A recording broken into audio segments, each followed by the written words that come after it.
Aguirre Arana, consejero de Economía y Hacienda, para informar sobre el tema objeto del estudio. Bueno, saludamos al señor Arana y a las personas que le acompañan, que son la señora Manuela Escribano, que es viceconsejera de Hacienda y Finanzas, y don José Ramón Martínez, director de Cupo y Aportaciones Financieras. Y sin más, le doy la palabra al señor consejero. Gracias, presidente. Comparezco en esta comisión a petición de sus señorías, porque para esta comisión de duplicidades que se inicia hoy, o inicia hoy las sesiones, considero ciertamente oportuno activar este debate en un contexto como el actual, caracterizado por las dificultades en el panorama económico y las exigencias en el ámbito presupuestario, además hacerlo en el Parlamento Vasco, que es, y a mí no me cabe la menor duda, la máxima representación de la voluntad de la ciudadanía vasca. Entiendo que en su comparecencia anterior a la mía, el secretario general de la Presidencia ha informado detalladamente, junto con la empresa consultora, sobre el informe de duplicidades e ineficiencias. Por tanto, no voy a entrar ahí, solo en algún caso lo mencionaré de pasada. Me voy a centrar en lo que entiendo es el motivo por el que han solicitado mi comparecencia, que es la exposición de las relaciones financieras de y entre las administraciones vascas dentro de un complejo entramado competencial que nos hemos dotado, y ello en un momento económico tan difícil como el actual.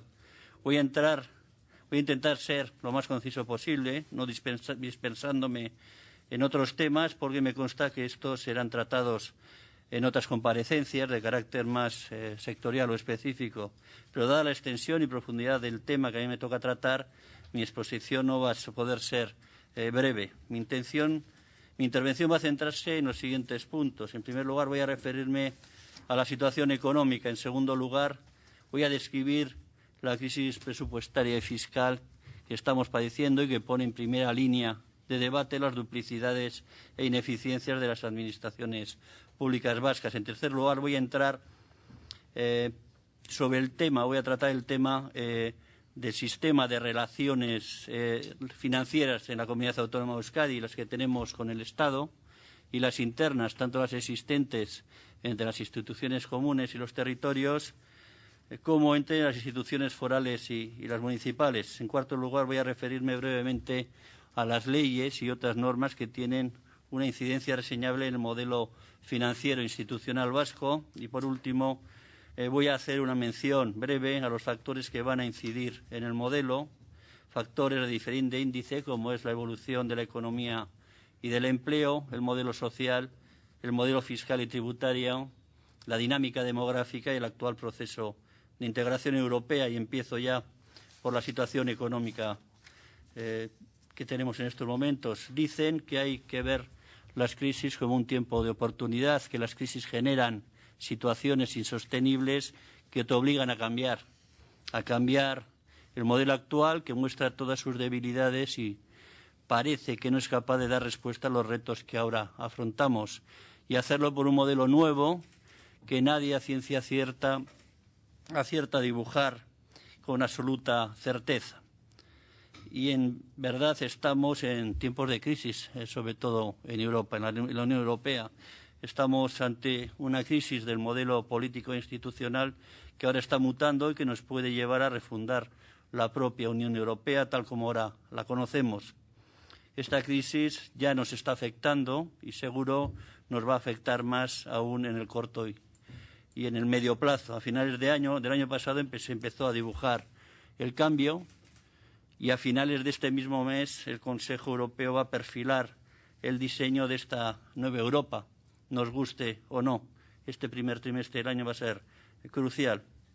Todos sabemos que este cambio ha tenido como origen la crisis económica, una crisis que afecta con especial virulencia a las cuentas públicas y, por tanto, a la sostenibilidad de las prestaciones públicas y, en cierto modo, también al actual entramado institucional.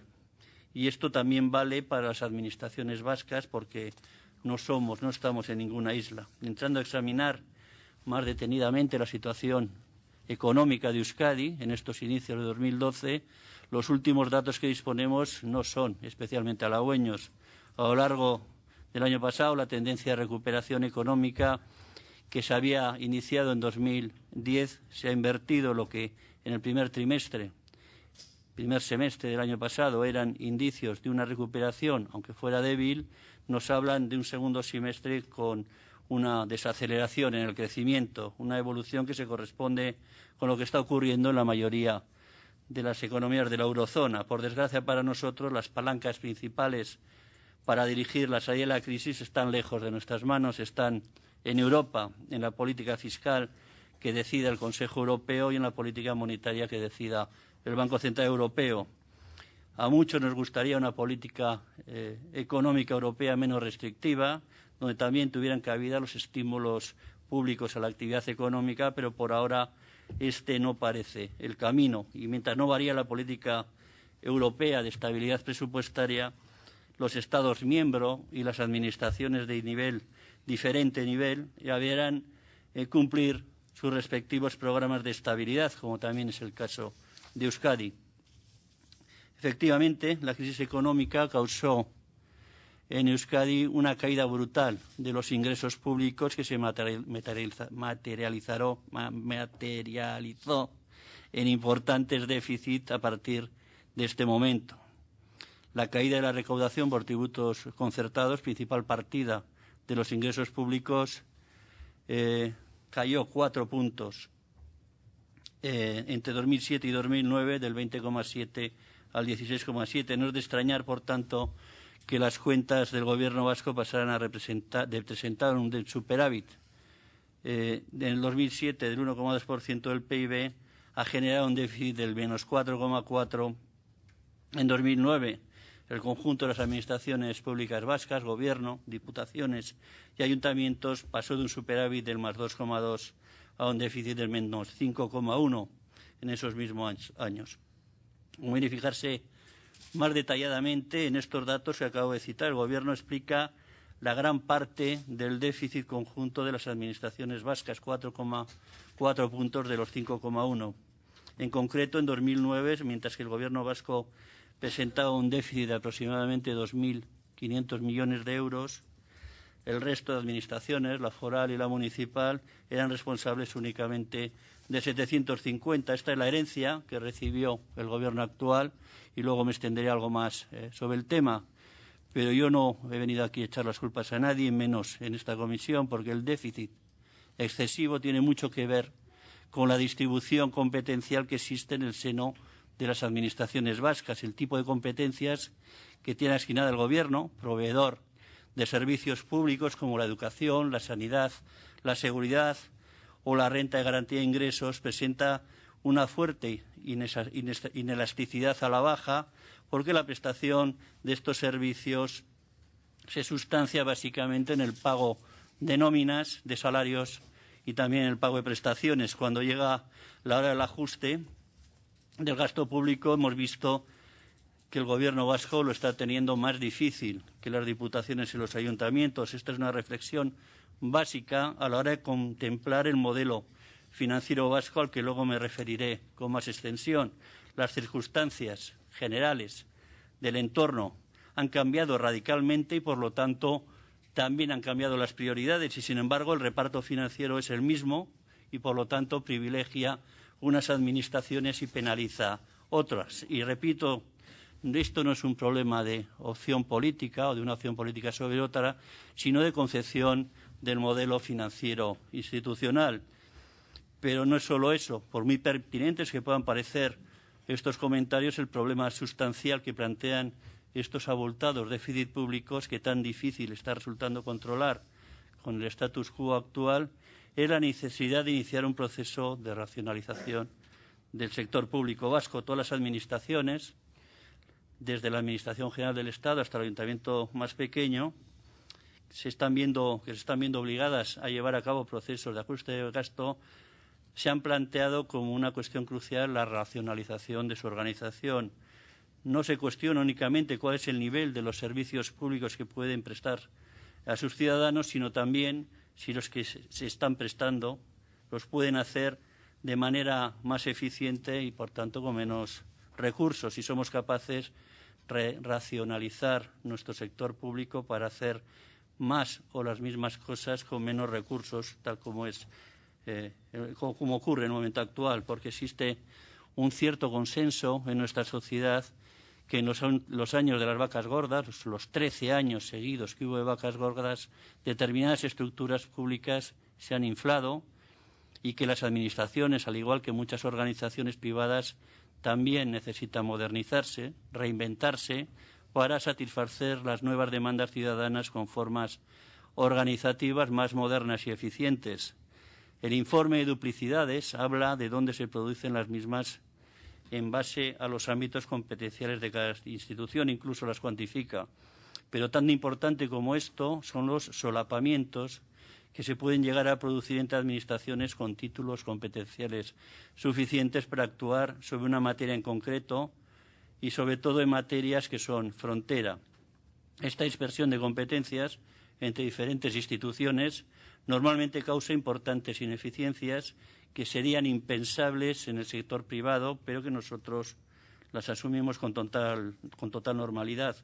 Las organizaciones privadas, las empresas, evolucionan y se rediseñan por la necesidad de ser más competitivas en el mercado, y si no lo hacen, desaparecen. Las administraciones públicas, aunque no tengan el aliciente cercano del mercado, deben ser igual de eficientes porque son un factor de competitividad para la economía de un país al menos igual de importante. De hecho, uno de los indicadores que mejor se aproxima al grado de riqueza y desarrollo de una economía es la eficiencia en su sector gubernamental. Pensemos, por ejemplo, en los países nórdicos. Lo que les diferencia no son las empresas que tienen, las transnacionales, las multinacionales, incluso las regionales, ni siquiera sus grandes infraestructuras, sino la educación y la formación de su población, las universidades, la investigación que generan o la seguridad jurídica de sus instituciones. En definitiva, la calidad de los bienes públicos y de las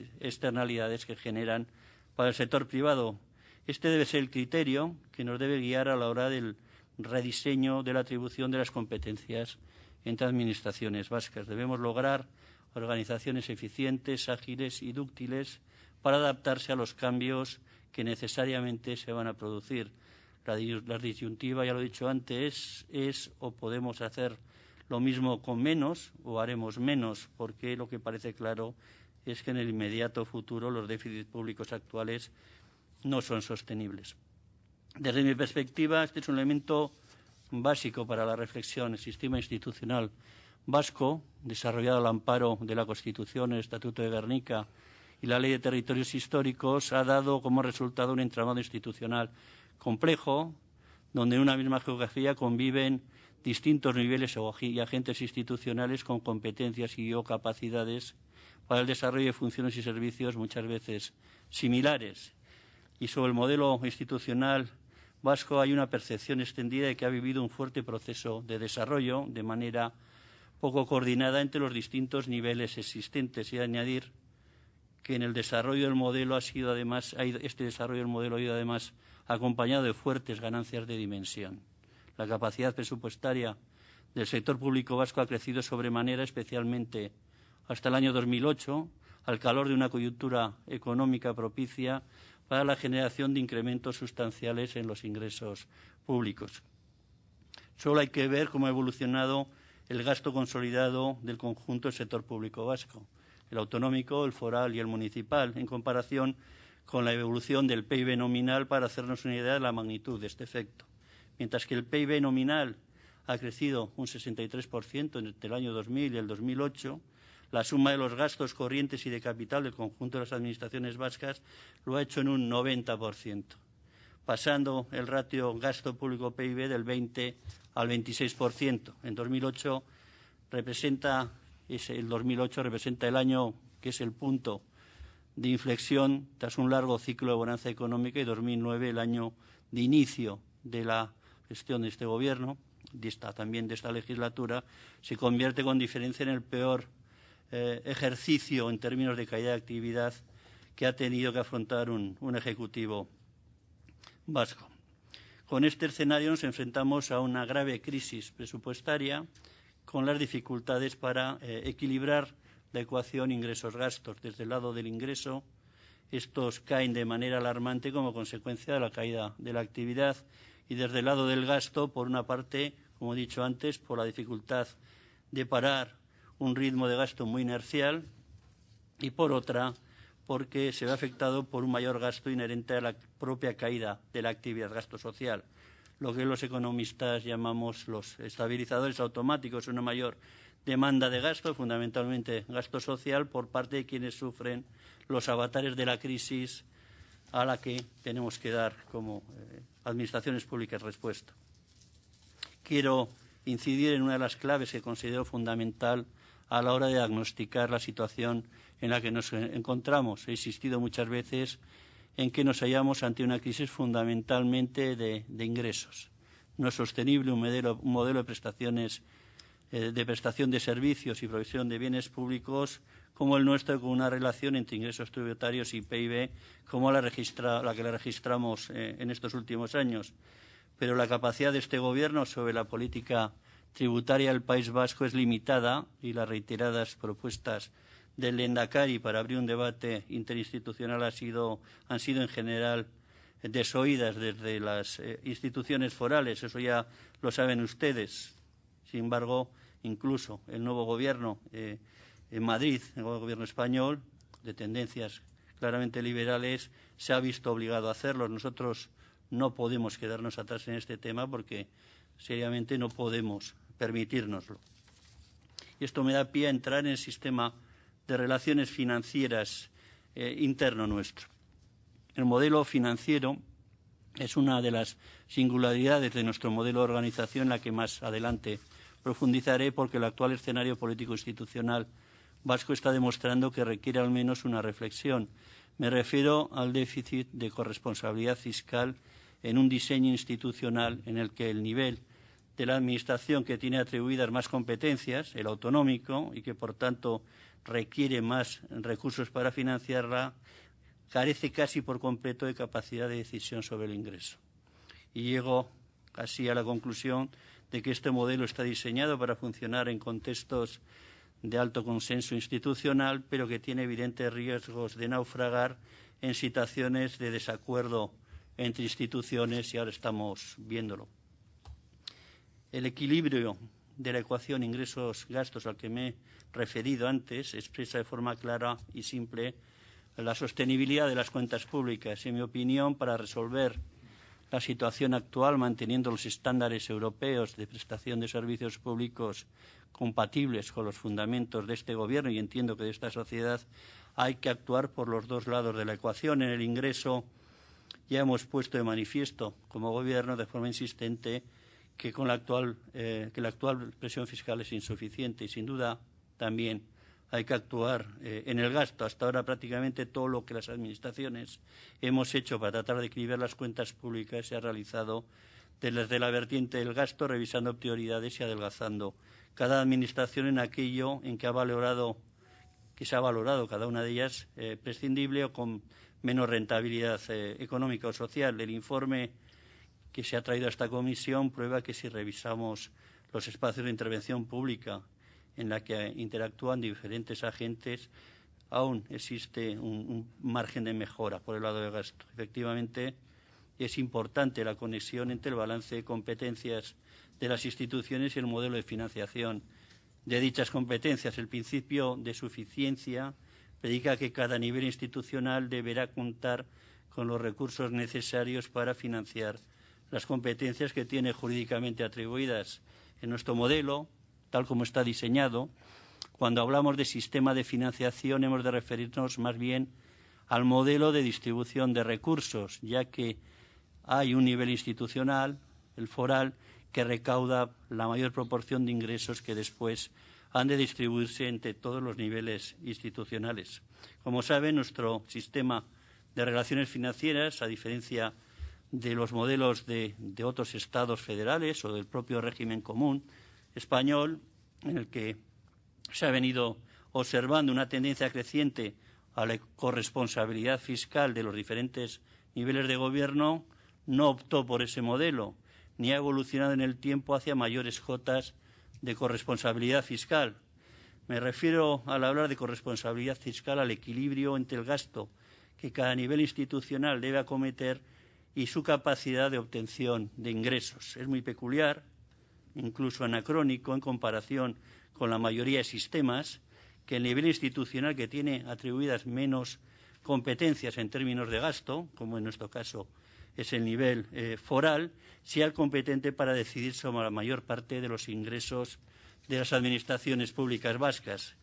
Tal es esta capacidad por la vía fiscal que puede llegar a condicionar, y de hecho lo hace, las políticas de las otras instituciones. Y por el contrario, el nivel institucional al que se han encomendado mayores competencias, el autonómico, es el nivel institucional que menor capacidad de decisión tiene sobre el ingreso. Hemos de recordar que el nivel municipal sí dispone de una cierta capacidad recaudatoria relevante en términos cuantitativos. Los tributos locales, cuyas acciones corresponde, y que en los últimos años, donde hay referencia, que son el 8 y el 9, llegaron a liquidar 1.700 millones cada año. El marco interno de distribución de competencias entre los distintos niveles institucionales lo determina fundamentalmente la LTH a partir del Estatuto y la Constitución, y nos dota de un modelo de sector público en el que para su buen funcionamiento es determinante, como he dicho antes, el acuerdo, la colaboración y la coordinación institucional. Un modelo que no es eficiente o ineficiente en sí mismo, sino en la medida que las decisiones públicas o la práctica política lo sean y puedan ocasionar o no distorsiones. Desde mi perspectiva, y como he dicho antes, nuestro modelo de financiación está especialmente diseñado para un correcto funcionamiento en condiciones de acuerdo interinstitucional, pero en contextos de desacuerdo, en cuestiones fundamentales, creo que el modelo no funciona. Y en todo caso es un modelo que se está demostrando poco dinámico y versátil. Pasaré a repasar seguidamente cuál es el estado de la situación del sistema de relaciones financieras de la Comunidad Autónoma de Euskadi, empezando con las relaciones financieras con el Estado, continuando con las relaciones financieras entre las instituciones comunes y los territorios históricos y concluyendo con la situación a nivel municipal. En cuanto a las relaciones financieras con el Estado, como ustedes saben, la singularidad del sistema tributario de financiación del País Vasco establece que las relaciones de orden tributario y financiero entre el Estado y el País Vasco vendrán reguladas mediante el sistema foral tradicional de concierto económico, que, como ustedes saben, es la norma que regula las relaciones financieras y tributarias entre el Estado y la comunidad autónoma y que a grandes rasgos puede decirse que recauda. Nosotros recaudamos la mayor parte de los tributos típicos de una agencia estatal, pagamos una contribución cupo al Estado en compensación o las cargas no asumidas que sigue prestando la Administración del Estado en la comunidad autónoma, y que es un sistema, como ustedes saben, paccionado, con potestad normativa tributaria propia, con autonomía de gestión tributaria y de riesgo unilateral. Muchas veces cuando estoy en el Consejo de Política Fiscal y Financiera en Madrid y se habla de estas cosas, yo siempre les digo lo mismo. A nosotros la incidencia económica y tributaria nos entra en vena, y a ustedes se les pasa a través de una serie de colchones que son el Sistema General de Financiación. El propio concierto establece que cada 5 años, mediante ley votada en Cortes Generales y previo acuerdo de la Comisión Mixta del Concierto Económico, se procederá a determinar la metodología de señalamiento del cupo que ha de regir en el quinquenio que toque. La actual, la 2007-2011, es la que está en vigor. Esto significa que uno de los puntos que tenemos que tratar ahora, ya con el nuevo Gobierno español, es la próxima ley del cupo, ¿no? La 2012-2016, si bien también quiero apuntar que la estabilidad del modelo está garantizada por la prórroga automática que también prevé la ley de cupo, si no se llega a un acuerdo sobre la aprobación de esta nueva ley, ¿no? La no renovación de la ley, por tanto, no pone en riesgo la estabilidad del sistema. En cuanto a las relaciones financieras entre las instituciones comunes de la comunidad autónoma, en primer lugar, la singularidad del sistema de financiación de la comunidad autónoma de Euskadi se ha articulado internamente entre los diferentes niveles de la Administración mediante la LTH, norma que establece la distribución competencial interna en la comunidad autónoma, pero cuyo ámbito su objetivo de aplicación se extiende exclusivamente a los niveles autonómico y foral, sin que se aborde de forma estructural la cuestión municipal. Los aspectos básicos del modelo de distribución de recursos entre las instituciones, como ustedes saben, que los recursos procedentes del concierto económico se asignan competencial y presupuestariamente a las haciendas forales. Lo he repetido reiteradamente. Dichos recursos se distribuyen en función de las competencias de las que sea titular cada nivel competencial y el modelo, en este caso sí, es de riesgo compartido. El Estatuto de Autonomía recoge que una ley del Parlamento Vasco establecerá los criterios de distribución equitativa y el procedimiento por el que se convendrá y serán efectivas las aportaciones de cada territorio histórico como contribución a los gastos presupuestarios del País Vasco. Y es la LTH la que determina el marco interno de distribución de competencias y establece mecanismos de financiación y distribución de recursos entre ambos niveles institucionales, el autonómico y el foral. La LTH, al igual que hace el concierto, reconoce la autonomía financiera y presupuestaria de la comunidad autónoma y que de cada territorio histórico para el ejercicio de sus competencias, pero también establece que la metodología de distribución de los recursos derivados del concierto y la determinación de las aportaciones de cada territorio histórico deben aprobarse en el Consejo Vasco de Finanzas Públicas. Luego, el Gobierno vasco debe elevar la metodología al Parlamento a través de un proyecto de ley, que es la Ley de Aportaciones. Como saben, al igual que la Ley de Cupo, la Ley de Aportaciones actualmente vigente es la de 2007 a 2011 y, por lo tanto, también, igual que el cupo, establece tiene una previsión de prórroga sine die, si transcurrido el año 11 no se promulga una nueva ley reguladora de la distribución de recursos. Además, la LTH, con la limitación de que solo afecta a 2 de los 3 niveles institucionales, el autonómico y el foral, contiene una previsión que es fundamental para la correcta distribución de los recursos. El artículo 22.2 dice que el reparto de los citados recursos se realizará en consideración a las competencias y o servicios de los que las instituciones comunes, los forales, los territorios históricos, sean titulares de acuerdo con el ordenamiento jurídico vigente. Y es el modo de distribución vertical desarrollado en la Ley de Aportaciones el que concreta qué parte de los recursos derivados del concierto deben distribuirse a la Administración General y qué parte a las instituciones forales en función de la distribución de competencias de uno u otro nivel institucional y teniendo en cuenta los recursos necesarios para financiarlas. En una coyuntura de recursos escasos, como es la actual, insuficiente para atender una demanda de servicios públicos creciente, la determinación de qué institución requiere más recursos tiene que ver en gran parte con una valoración de carácter político, con juicios de valor sobre los servicios que son más prioritarios. Y eso no se determina a través de un método matemático, sino de otro tipo.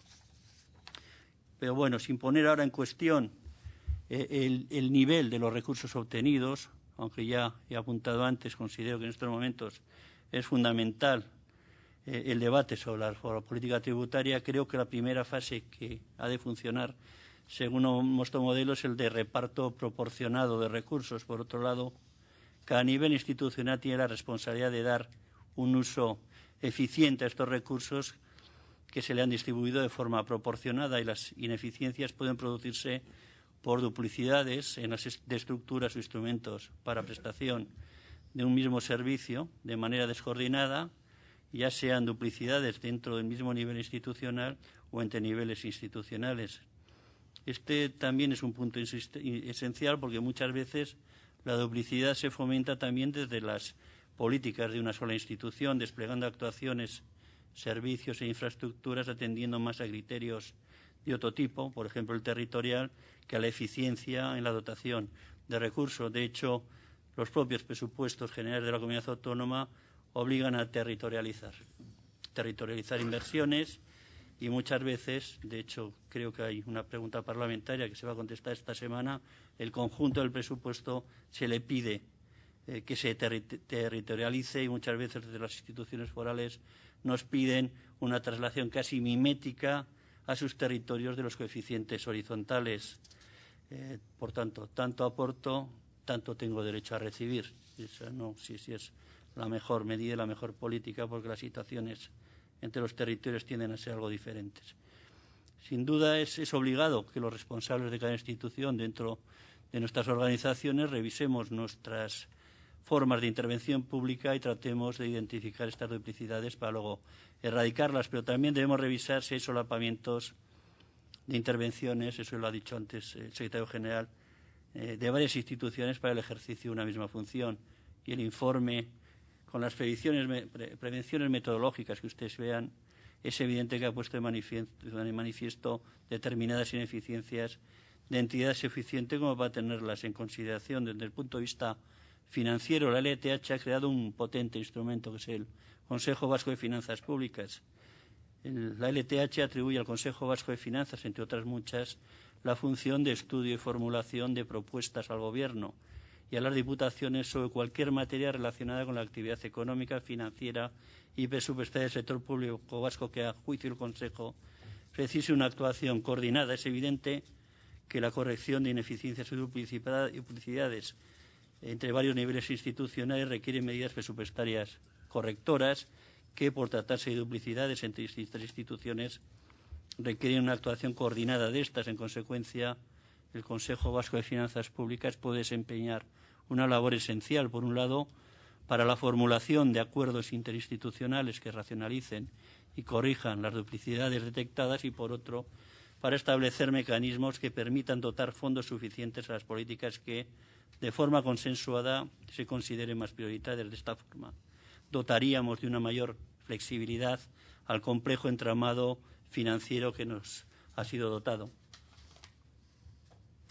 En todos los casos, será este Parlamento, el Parlamento Vasco, el que, a través de sus leyes, de sus iniciativas, deberá determinar el alcance y la profundidad del proceso de racionalización del sector público vasco. Y entrando ya en el entramado institucional, son como saben, cada una de las instituciones forales las que regulan en sus respectivos territorios el modelo de distribución a los municipios de una porción de los ingresos tributarios derivados del concierto, sin más limitación que las que el propio concierto económico impone y la recomendación recogida en la disposición adicional cuarta de la Ley de Aportaciones, de que los entes locales participen en la recaudación por tributos concertados como mínimo en el 54,7% de los recursos disponibles de cada territorio. Según visión de este Gobierno, el proceso de articulación institucional entre las instituciones comunes,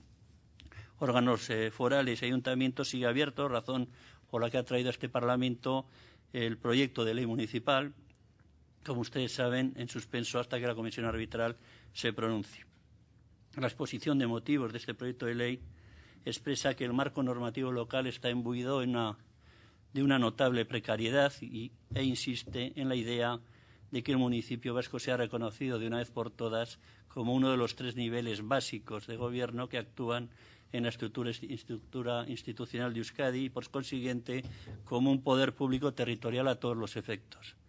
En el actual sistema o esquema de relaciones financieras entre las diputaciones y los ayuntamientos, una de las principales fuentes de financiación es su participación a través de los rendimientos de los tributos generales, los tributos concertados, que se derivan del concierto, que supone en torno al 40% del total de ingresos. Esta participación y los criterios de distribución entre los municipios están regulados en cada territorio histórico por las normas forales de financiación municipal aprobadas por las Juntas Generales.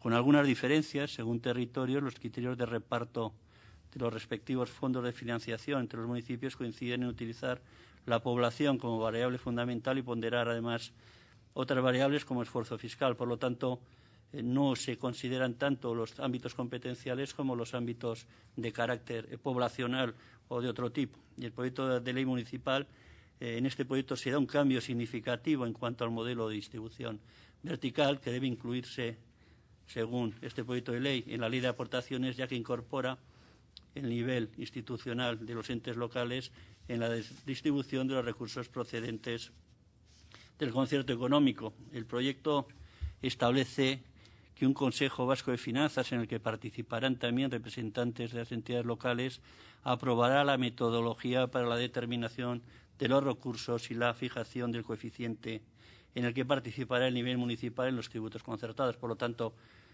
de seguir adelante este proyecto de ley, el cambio en el estatus financiero institucional en vasco será, desde mi perspectiva, muy significativo. En definitiva, lo que pretende este proyecto de ley es que el nivel municipal se sitúe a la par de estos dos niveles institucionales y adquiera un reconocimiento en el ordenamiento jurídico financiero que en estos momentos, como ustedes saben, no tiene. Quisiera ahora mencionar muy brevemente las normas legales que inciden en el modelo financiero. Unas ya las he dicho y, por lo tanto, voy a ir muy de pasada. La ley de cupo, la ley de aportaciones, la ley de territorios históricos, la ley de coordinación en colaboración fiscal, la ley municipal y las normas forales de carácter fiscal y tributario. Todas estas normas, algunas en proyectos de ley y otras en proceso de renovación, forman el núcleo del sistema de relaciones financieras que nos hemos dotado a lo largo de los últimos 30 años. Como he dicho, el proyecto de ley municipal se encuentra en trámite parlamentario, aunque en suspenso. La ley de cupo de ámbito estatal y la de aportaciones en el ámbito autonómico se encuentra en la primera fase de reformulación y el desarrollo normativo de estas leyes, incluso, ya se ha hablado antes, lo que he podido oír en la tele, sí podría significar una reformulación de algunos artículos de la LTH.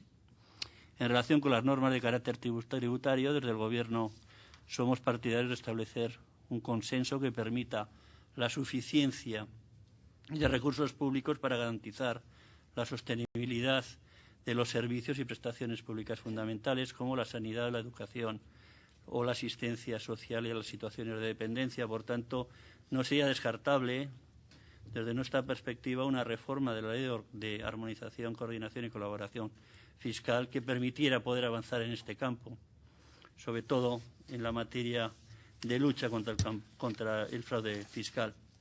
No quiero acabar sin antes esbozar una serie de factores que van a condicionar nuestro futuro, tanto el de nuestras instituciones como en el del conjunto de nuestra sociedad. Son muchos y variados, pero yo voy a centrarme en 5 que considero fundamentales y que además deben ser referentes. Está, evidentemente, la evolución de la economía y del empleo, el modelo social que requiere nuestra ciudadanía, la dinámica demográfica, el modelo fiscal y tributario y, por último, el proceso de integración europea. En cuanto a lo que es la evolución de la economía, he hablado antes, tras esta crisis, el crecimiento potencial de nuestra economía va a ser más bajo.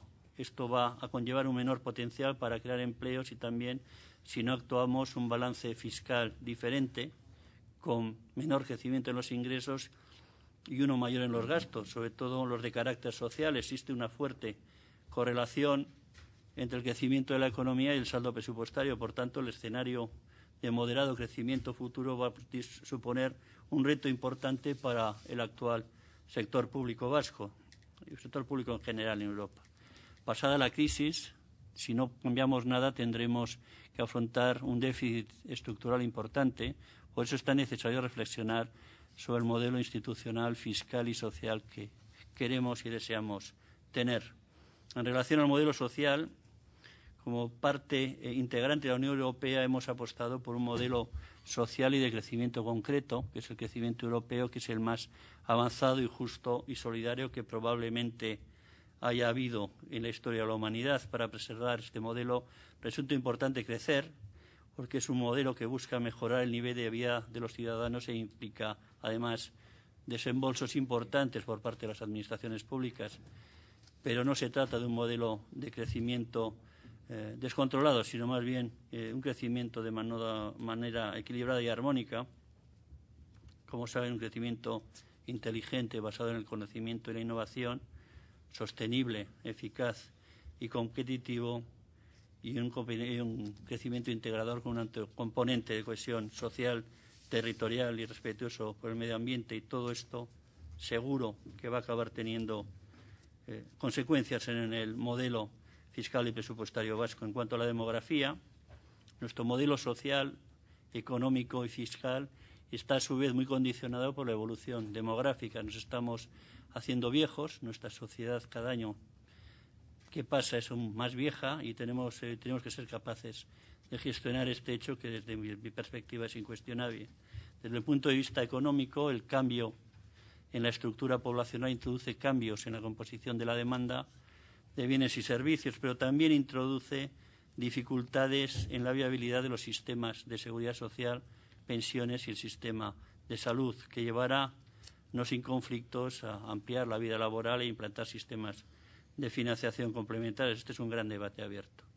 Y aquí más hay que tener en cuenta que la población en Euskadi apenas ha crecido un 1% en los últimos 30 años, cuando en el conjunto de España lo ha hecho en un 22% y la dinámica migratoria no varía.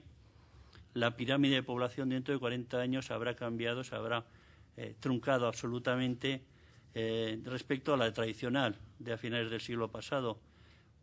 Para hacernos una idea, el escenario del año 2050 nos dice que habrá 77 personas mayores de 65 años por cada 100 en edad de trabajar. 1,3 personas en edad de trabajar por cada persona en edad de jubilación. Creo que la tasa que se plantea de financiación de esas personas jubiladas es muy por encima de 1,8 y nuestra tendencia es ir al 1,3. Esta dinámica va a tener profundas consecuencias en el sistema de pensiones, pero también, y de hecho ya lo está haciendo, evidentes repercusiones en el sistema sanitario y de asistencia a las personas dependientes, presionando su sostenibilidad. Tendremos que ser capaces de delimitar la difusa línea que separa la atención sanitaria y la atención a situaciones de dependencia, porque el tipo de tratamiento y los costes son diferentes. La definición y gestión del espacio sociosanitario es un elemento clave para garantizar la sostenibilidad del sistema y, sin embargo, su gestión aquí en Euskadi se encuentra repartida entre ámbitos institucionales diferentes y esto solo ocurre aquí. Ya he hablado del modelo fiscal y tributario, con lo cual no voy a repetirme, pero por fin sí voy a hablar del sistema del proceso de integración europea. La mejora del gobierno económico de Europa lleva centrando la agenda política económica desde principios del año pasado. Más Europa es el lema que resume la propuesta aceptada para construir un marco sólido de salida de la crisis y por ello las autoridades europeas se han puesto en la labor para mejorar y fortalecer la gobernanza del gobierno económico en Europa. Las primeras tareas abordadas han sido una mejor y más temprana coordinación de las políticas económicas de los Estados miembros y una mayor disciplina presupuestaria. Por lo tanto, cesión de soberanía en materia de política económica, monetaria y fiscal y gobernanza multinivel, a través de participación en los planes de estabilidad y en los programas nacionales. Y por último, el mundo está cambiando tanto y tan deprisa que está dejando obsoletos los actuales estándares de gestión de las administraciones e instituciones públicas. Los tiempos cambian y nosotros debemos ser capaces de cambiar con ellos. Ahora las cosas son distintas, los recursos económicos a repartir menores y las prioridades diferentes. Sin embargo, nuestro modelo financiero parece inalterable, parece que da igual lo que esté ocurriendo, sin prejuzgar a favor de qué institución se está produciendo. Lo cierto es que esta descompensación financiera hace que determinados ámbitos institucionales puedan dotar recursos a actuaciones quizá no estrictamente prioritarias, mientras que otros tienen que recortarlas. O en el otro, en caso extremo, que instituciones con suficiencia financiera entren a proporcionar bienes y servicios allá donde su competencia es más bien difusa. La capacidad de reasignar recursos hacia las prioridades más sentidas por nuestros ciudadanos, junto con las descompensaciones financieras en tiempos de crisis, nos están llevando a una serie de ineficiencias en el modelo que debemos ser capaces de corregir. El actual sistema de relaciones financieras basado en el consenso es conceptualmente bueno, ya funcionando cuando se producía al menos una de las dos siguientes condiciones: que hubiera holgura financiera, tal como ocurrió hasta 2008, y que existiera una cierta homogeneidad política entre el Gobierno y las instituciones forales. Sin embargo, ahora ninguna de las dos circunstancias se produce. Aquí hay un campo para la reflexión y debate, sobre todo porque En los próximos meses se tienen que negociar 3 normas básicas que van a definir el futuro del entramado institucional de relaciones financieras, la de ley de cupo y la de aportaciones y la ley municipal.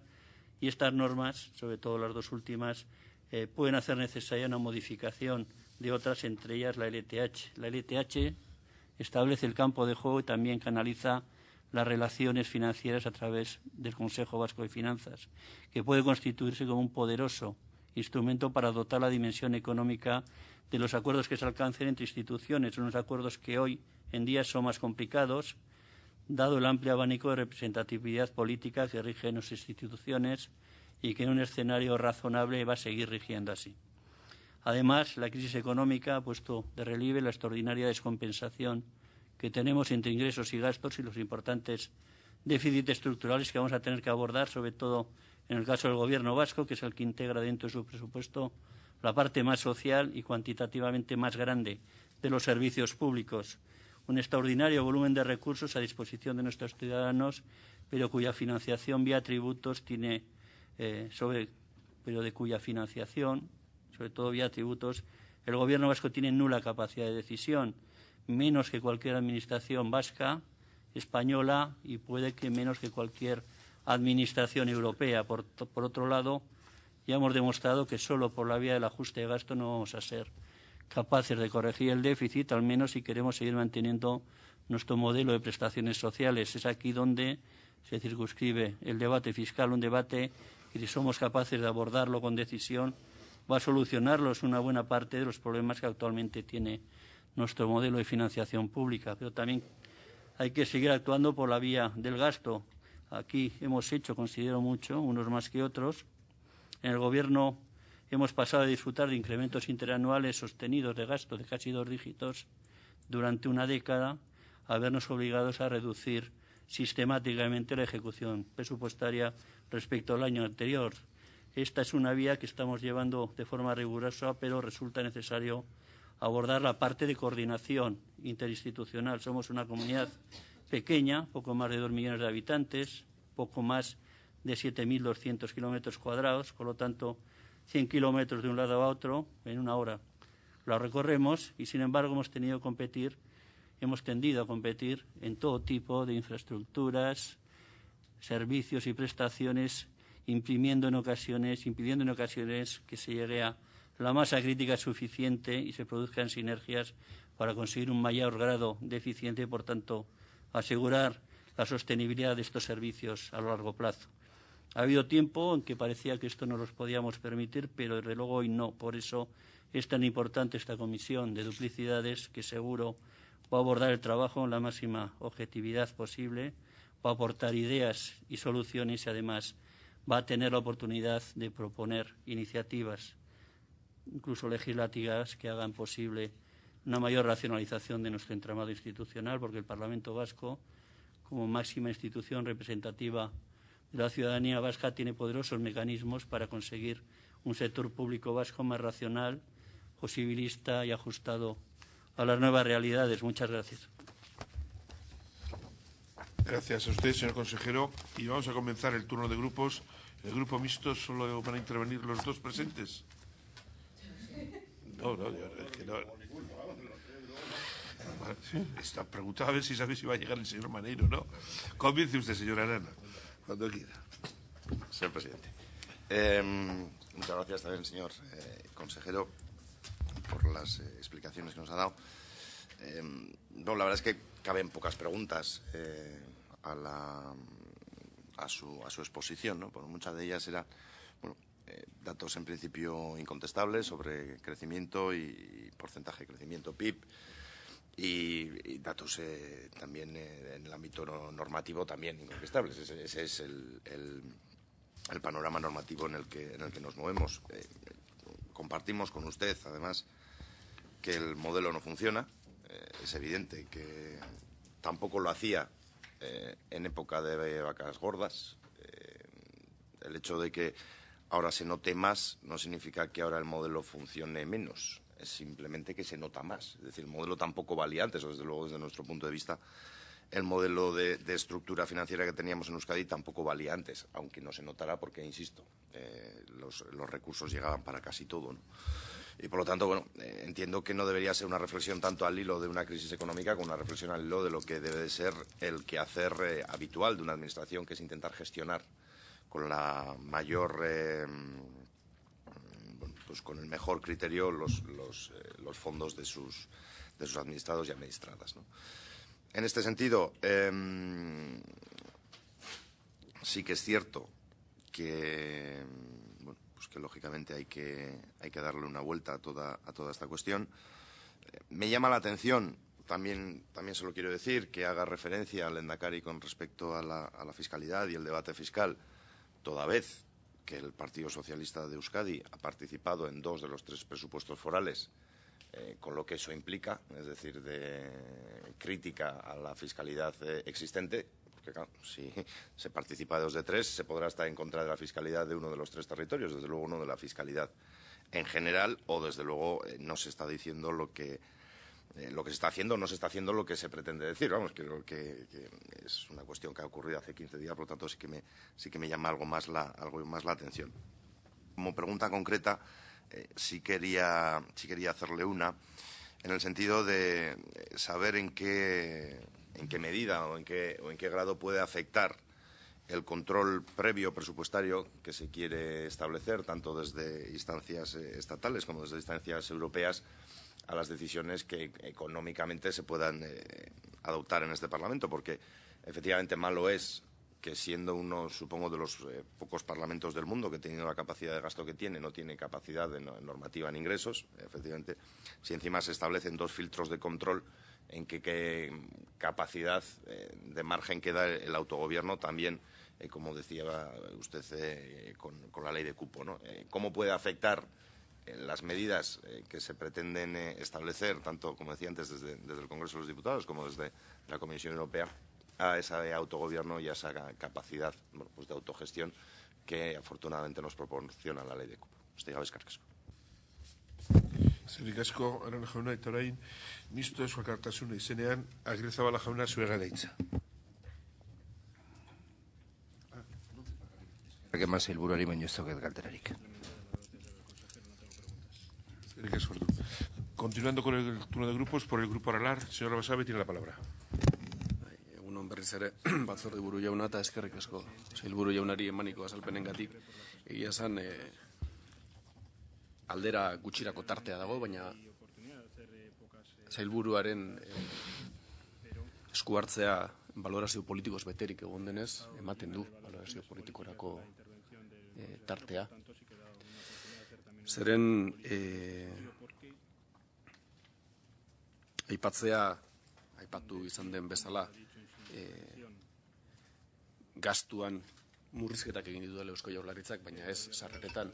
Sarreren arloa ez dagokiolako Jaurlaritzari, eta aldi berean aipatzea 2009 eskero gaudela defizita handitzen, kontuan izanik 2010an Alderdi Sozialistak Eusko Alderdi Jeltzalearekin eta 11 taldearekin sinatu zuela, hain justu sarrerak ez igotzeko ituna, zerga ituna, sarrerak ez igotzeko, argi dago planteatu izan duen bezala, lehendakariaren asmoa izan dela sarrerak igotzea, eta ekimen horiek antzuak izan direla besteek hartu ez dituztelako, gehiegikeria dela. Aipatu da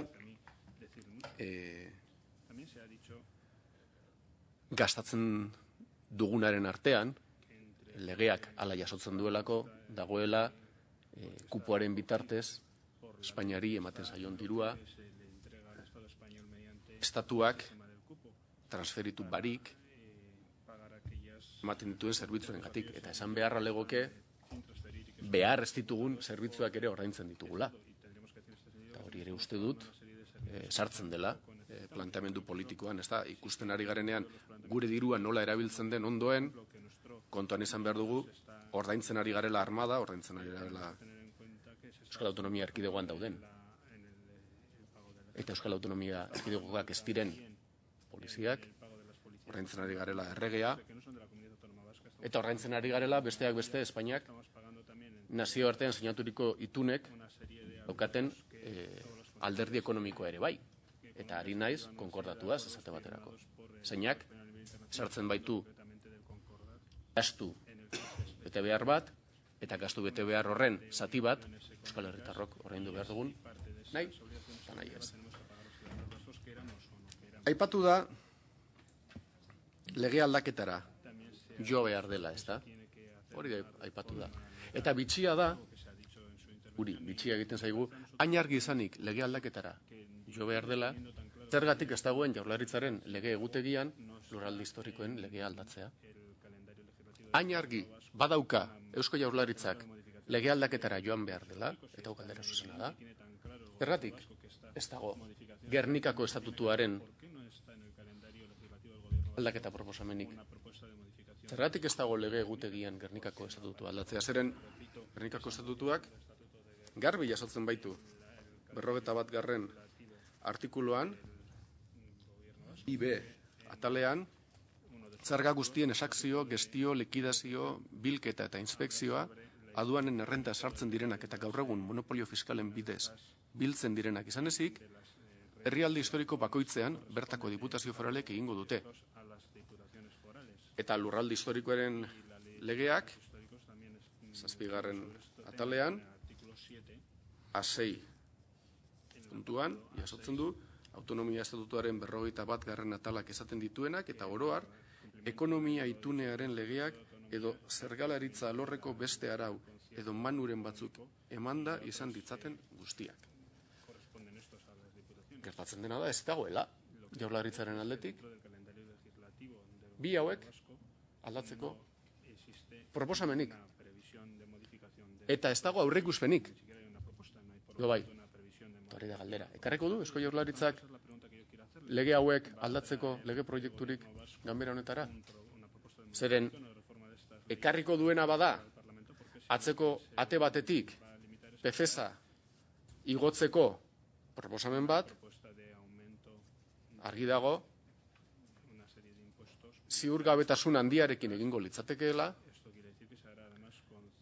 unean uneko konponbidea baino litzatekeela izango, eta etorkizunari begira, balioko ez duen, ero balioko elukeen bidea, ekarriko lukeela Jaurlaritzak horrelako proposamen bat ekarriko balu. Beraz, nik uste dut, gai honi buruz berba egiten dugunean, oso kontuan izan behar dugula, bakoitzak zer egin duen, Foru Aldundiei dagokienez, bakoitzak zer egin duen, legeak zertara garamatzan, eta legeok aldatzeko ekimenik egingo ote den ala ez.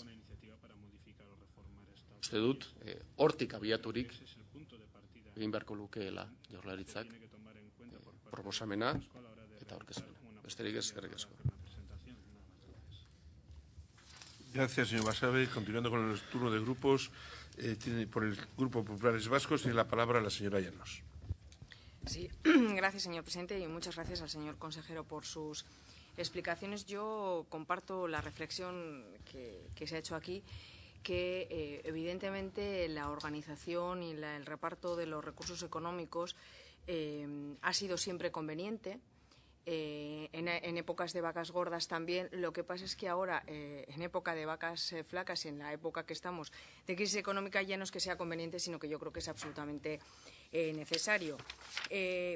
Al margen de esta reflexión, yo dos preguntas muy concretas, porque yo creo que la intervención ha sido exhaustiva y muy explicativa de en qué situación estamos, pero sí que se ha hablado de una descompensación financiera entre las instituciones vascas. Yo sí quisiera saber que desde la Consejería de Hacienda se nos puede decir, a su juicio o a juicio del señor consejero, cuáles son las instituciones que están sobrefinanciadas y cuáles son las que están infrafinanciadas. Más que nada porque probablemente este grupo repetirá esa cuestión a otros intervinientes y probablemente la visión sea o la respuesta sea muy diferente, pero sí consideramos que es necesario tener pues la opinión de todos, ¿no? Eso es, a su juicio, cuáles son las que están sobrefinanciadas y cuáles son las que están infrafinanciadas. Eso nos lleva llevaría a que esta descompensación financiera pues haría necesaria una modificación de la ley de aportaciones. Pero yo creo que si lo que estamos planteando en esta comisión es precisamente una modificación no solamente del entramado financiero, sino también del entramado competencial, yo creo que, y sí quisiera preguntarles si comparten esta reflexión, sería necesario, creemos, previamente y fruto del trabajo en esta comisión, ver cuál es el entramado, la distribución competencial más adecuada entre las distintas instituciones vascas, si ello hace necesaria una modificación de la Ley de Territorios Históricos o de otra normativa, y posteriormente a eso después plantearnos una modificación, en su caso, de la Ley de Aportaciones, porque creo que al final de lo que se trata es, como he dicho en la anterior intervención, de atribuir los recursos a aquellos que van a tener la competencia. Entonces, yo creo que antes de plantearnos una modificación de la Ley de Aportaciones, que evidentemente, y por lo que se ha dicho aquí, probablemente ahora no se ajuste con las necesidades de cada una de las instituciones, pero creemos que sería un paso inútil si previamente no hemos hecho esa distribución de las competencias. Nada más, muchas gracias. Gracias a usted, señora Llanos. Continuando, tiene por el Grupo Socialistas Vascos la palabra la señora Madrigal. Gracias, señor presidente. En primer lugar, agradecerle la presencia al consejero en la comisión, a la señora viceconsejera, al señor Escribano, al señor Martínez. Decirle que la intervención nos ha parecido muy completa y muy interesante. Estamos en la comisión que se llama de duplicidades e ineficiencias existentes en el entramado vasco. Usted es el encargado, desde el Gobierno, de dotar presupuestariamente las competencias que corresponden al Gobierno vasco, pues según el Estatuto de Autonomía, las diferentes leyes sectoriales: educación, sanidad, seguridad pública, prestaciones sociales también. Bueno, son todo pilares básicos del estado del bienestar junto con las pensiones, el modelo que yo creo que nadie tiene la menor duda de que es el que nos gusta, el que queremos potenciar, el que queremos tener, poseer, y además que no desaparezca, ¿no? Hablando de ineficiencias, el propio Consejo Asesor del Lehendakari, el Consejo Asesor en materia económica del Lehendakari, hablaba y decía que hay más bolsa de ahorro en lo que es nuestro entramado institucional, lo que es nuestra forma de actuar. Hay más bolsa de ahorro potencial en el apartado de ineficiencias que en el de duplicidades, lo decía. Las duplicidades, bueno, aparte de la interpretación que queramos hacerle o no sobre qué es una duplicidad, vamos a centrarnos, si le parece, en el tema de las ineficiencias. Y, en primer lugar, lo que parece un tanto, no sé cómo denominarlo, desde luego no parece muy eficiente, es este circuito, yo diría que casi proceloso, de generación del ingreso, que cómo se genera el ingreso en las administraciones públicas y sobre todo en el Gobierno vasco, siendo el receptor del 70% de una recaudación que tiene que gastar en esas competencias, que las tiene obligatoriamente por vía de ley, las tiene que cubrirlas, ¿no? Entonces, lo primero que cabría preguntarse es si ese circuito, esa forma que tenemos ahora mismo organizada, con distintos órganos también que intervienen, Consejo Vasco de Finanzas, el órgano de coordinación tributaria y tal, lo primero que cabría preguntarse es si eso es eficiente. Si es eficiente que un ciudadano vasco tenga un tratamiento a efectos fiscales e incluso como receptor de servicios públicos de forma diferente según el territorio histórico en el que viva. De entrada, cabría preguntarse, ya no sé si es eficiente o ineficiente. Desde luego, lo que nos parece evidente es que es injusto e insostenible.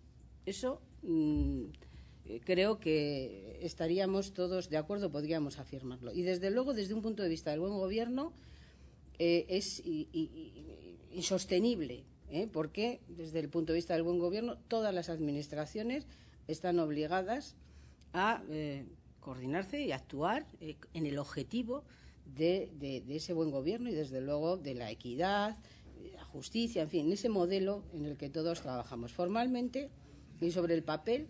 Todo funciona y se coordina. Todas las leyes que tenemos, como en fin las analizamos con tranquilidad, pues se tapa las posibles se van tapando, se han tapado, lógicamente, con todos los estudios y tal, pues para que el modelo, para que los papeles cuadren.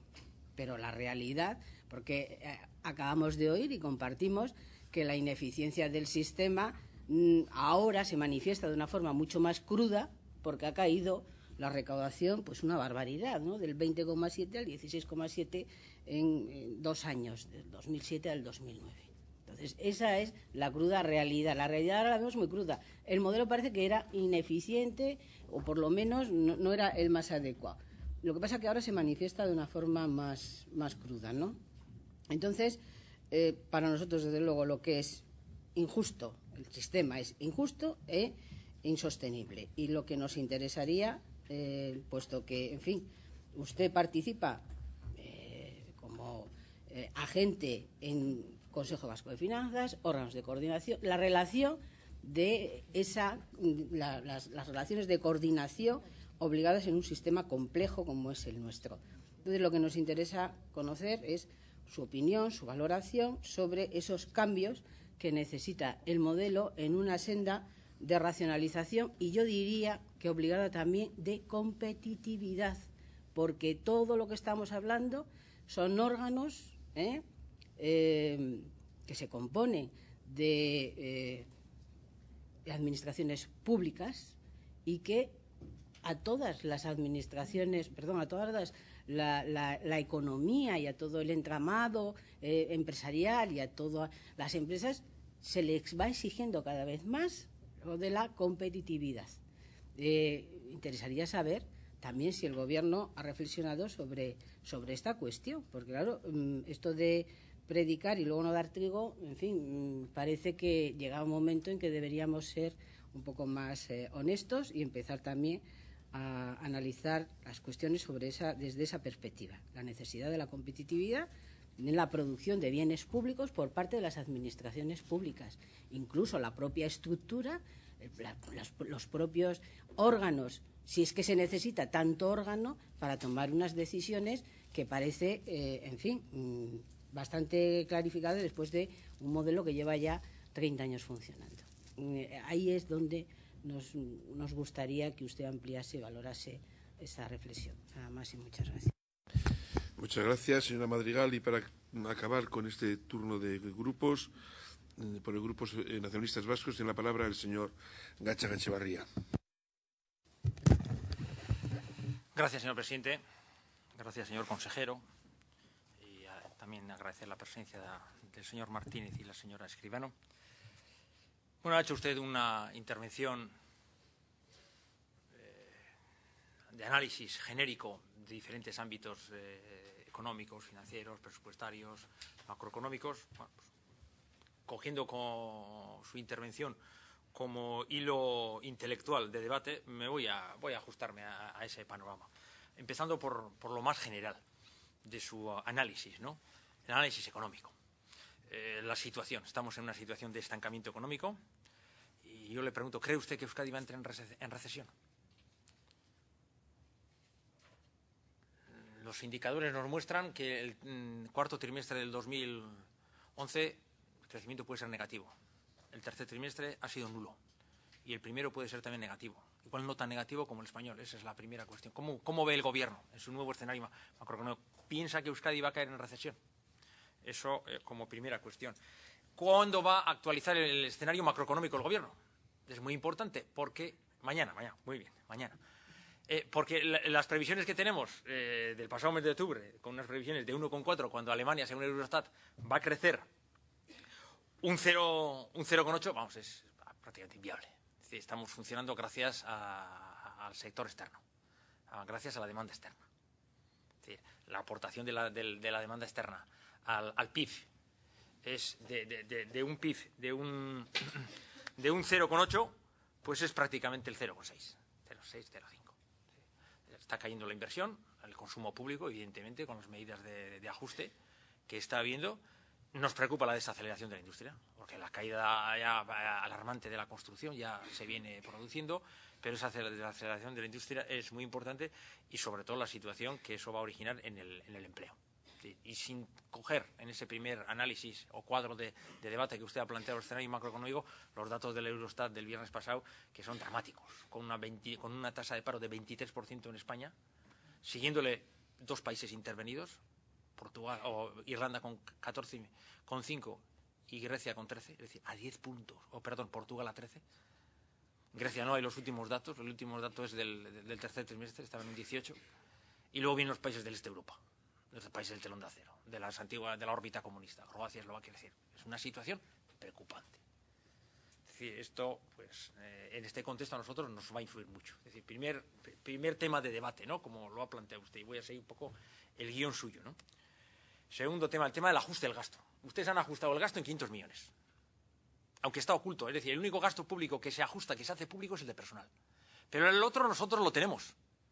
Lo tiene Confebask, lo tienen los agentes, cada uno tiene, aunque haya amparo mediático y no se haga público, de la inejecución del presupuesto, que nosotros tuvimos ocasión de ver, de 800 millones, 500, ese es el ajuste, más o menos.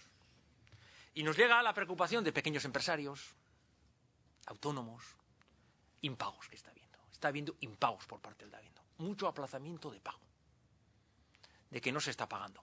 Entonces, que no están recibiendo subvenciones y no se está pagando. Entonces, la preocupación es, oiga, ¿usted qué va a contabilizar el 2012? ¿Pagos, gastos del 2011? ¿Va a haber facturas que pasen al cajón para ser contabilizadas? Nos preocupa. Y ligado a eso, ya sé que el 2011 lo tiene que contabilizar en el 2011 hasta el 30 de abril. Pero lo que nos llega es preocupación de los agentes de que está habiendo mucho retraso en los pagos. Entonces, ¿cómo se va a utilizar el criterio de la separación? Usted va a imputar servicios, obras, suministros, subvenciones del 2011 al presupuesto del 2012, porque eso es irregular presupuestariamente y, en segundo lugar, ojo, está usted incrementando el déficit del 2012. Preocupación sobre esa cuestión que nos llega de agentes de que se está dilatando mucho pago. Al respecto también decirle que se ha hecho público el ajuste del gasto de personal, pero el de las subvenciones, lo que ya hemos visto, lo que menos reciben los pequeños empresarios en ciencia y tecnología, en empleo, las inversiones en Osakidetza, en educación, todo eso. Es decir, eso está ahí protegido o no se quiere hacer público. Pero yo lo tengo que decir y quería que reflexionara también sobre eso. Otra pregunta que le harían también en ese segundo ámbito, del ajuste del gasto que usted ha hecho. ¿Cuál es el déficit presupuestario, el déficit no financiero previsto para el 2011? ¿Cuál es el déficit no financiero? Es importante saberlo. Es decir, en este momento hay una polémica en el Estado entre el déficit de la Administración General y de las comunidades autónomas. ¿Cómo va a quedar Euskadi? Usted ya lo dijo, es decir, es una simple imagen el que en el tercer trimestre estemos con superávit, porque el último trimestre del año es donde se va a producir. Usted lo dijo públicamente, ya lo sabemos que va a ser así, pero sí que me gustaría que me respondiera. Es otro segundo tema de debate. Tercer tema de debate que usted ha planteado. En el tema de reparto competencial, que era necesaria una revisión normativa. ¿Cree usted que hay que cambiar la LTH? ¿Y en qué ámbitos?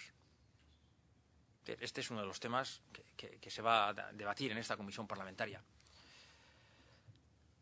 ¿En qué ámbitos se tiene que modificar la LTH? Sí, también lo ha comentado el señor, creo que no está ahora presente, el señor Basabe.